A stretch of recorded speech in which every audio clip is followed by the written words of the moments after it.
बिस्मिल्लाहिर्रहमानिर्रहीम। अस्सलाम वालेकुम। ऑन न्यूज़ के साथ मैं हुसैना हुसैन। बुलेटिन में शामिल करते हैं कुछ इलाकाई खबर शामिल करते हैं इस्लामाबाद से। ब्यूरो चीफ मलिक नदीम की रिपोर्ट के मुताबिक chief justice of Pakistan Umar Ata Bandial ने मंगल को कहा है कि ये वाज़िया है कि election commission of Pakistan ECP को पोलिंग की तारीख बढ़ाने का कोई इख्तियार नहीं है। चीफ जस्टिस के रिमार्क्स पर पाकिस्तान तहरीक इंसाफ PTI के जानिब से पंजाब में इंतखाबात 8 अक्टूबर तक मुखर करने के election commission of Pakistan ECP के फैसले के खिलाफ दायरा दरख्वास्त की समाअत के दौरान चीफ जस्टिस बंदयाल की सरबराही में justice Ejazul Hasan, justice Munib Akhtar, justice Aminuddin Khan और जस्टिस जमाल खां मंदोखेल पर मुश्तमिल 5 रुकनी लार्जर बेंच ने समाअत की। जैसे ही कार्रवाई शुरू हुई, attorney general of Pakistan Usman Awan ने PTI की पटिशन की बरकरारी पर सवालात उठाते हुए दलील दी कि सुप्रीम कोर्ट के 2 जजों की तफसीली राय जारी करने के बाद इंतखाबात से मुतालिक मामलात Lahore high court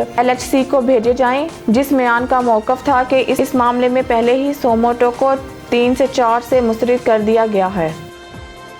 bureau chief Malik Nadeem की रिपोर्ट के मुताबिक पाकिस्तान मलेशिया BPC आज कुआलालंपुर में मुनक्किद हुई मुज़ाकरात की मुश्तरका मुमताज़ ज़हरा AFS सदारत बलोच और deputy secretary general Dato Norman bin Mohammad ने की। उन्होंने 2 तरफ़ा स्ट्रेटजिक शराकत दारी को वसात देने और इसे मजबूत बनाने और कसीर जहती ताउन को बढ़ाने पर इत्तफ़ाक़ किया।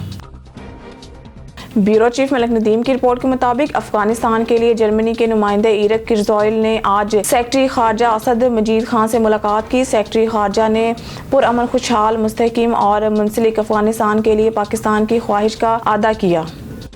साबिक सदर नेशनल प्रेस क्लब और उम्मीदवार बराए सदर नेशनल प्रेस क्लब इलेक्शन जनाब अनवर रजा साहिब का मेंबरान नेशनल प्रेस क्लब के नाम अहम पैगाम। मेरे मुअज़्ज़िज़ नेशनल प्रेस क्लब मेंबरान, कल 29 रोज़ बुध 2023 नेशनल प्रेस क्लब के इंतखाबात होने जा रहे हैं। पोलिंग सुबह 9 बजे शुरू होगी, जो मुसलसल 6 बजे तक रहेगी। 6 से 8 बजे तक ब्रेक होगी और अफ्तारी के बाद फिर 8 बजे से लेकर 10 बजे तक जो वोटिंग का अमल है वो जारी रहेगा। मेरी अपने तमाम सीनियर दोस्तों से, अपने कोलीग से और नए मेंबरान से गुजारिश है कि कल बड़ी तादाद में नेशनल प्रेस क्लब के इंतखाबात में हिस्सा लीजिए, अपना हक़ राह दही इस्तेमाल कीजिए, ताकि लोगों को पता चल सके कि हम जमहूरी लोग हैं, हम सियासी मैदान में, अदालती मैदान में और जमहूरी तौर पर इतने मजबूत हैं कि हम हर हवाले से इंतखाबी अमल को आगे लेकर चलना चाहते हैं।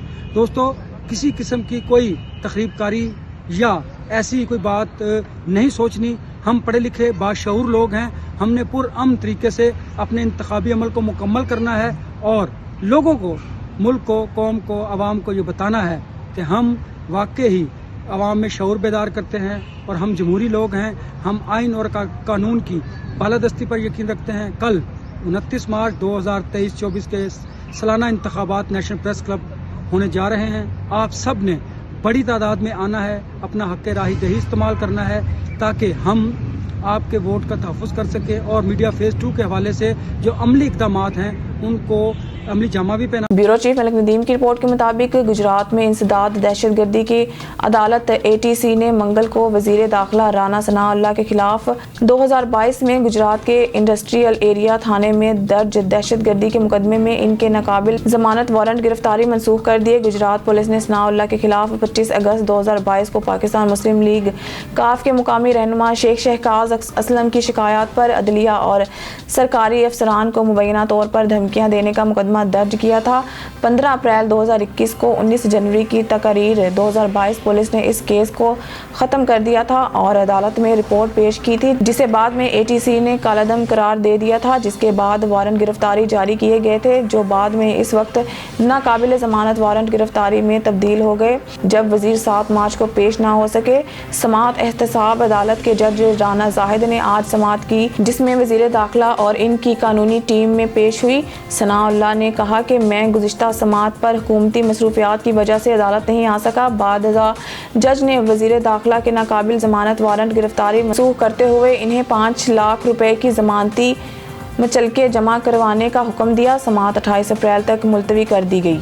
ब्यूरो चीफ मलिक नदीम की रिपोर्ट के मुताबिक supreme court of Pakistan Islamabad बिजली की तेज़ रफ्तारी के साथ वफाकी हुकूमत ने मंगल को न सिर्फ ये फैसला दिया कि चीफ जस्टिस ऑफ पाकिस्तान मजीद बेंच तश्कील नहीं दे सकते और अकेले अज खुद कार्रवाई शुरू नहीं कर सकते, बल्कि इस बिल को कौमी असम्बली में मंजूरी के लिए पेश किया, जिसमें आला जज के बेलगाम इख्तियारात को कम किया गया। इसके बाद कौमी असम्बली के स्पीकर राजा परवेज़ अशरफ ने इस दिन के आर्डर का हवाला देते हुए कहा कि अगरचा चीफ जस्टिस के इख्तियारात से मुताल्लिक बिल मंगल को मंजूर होना था, लेकिन ऐवान के एहसास ने तजवीज़ किया कि बिल को कानून व इंसाफ कमेटी के पास भेज दिया जाए। मजीद गौर मंगल को मालूमात तेज़ी से खुलने लगे जब पहले वज़ीर आज़म शहबाज शरीफ ने कौमी असम्बली के इजलास से खिताब किया, फिर वफाकी काबीना ने मौजूदा bill supreme court practice and procedure act 2023 की मंजूरी दे दी और आखिरकार ये बिल कौमी असम्बली में पेश कर दिया गया। वज़ीर आज़म की मौजूदगी काबीना के इजलास की सदारत करने के बाद इजलास में शिरकत के लिए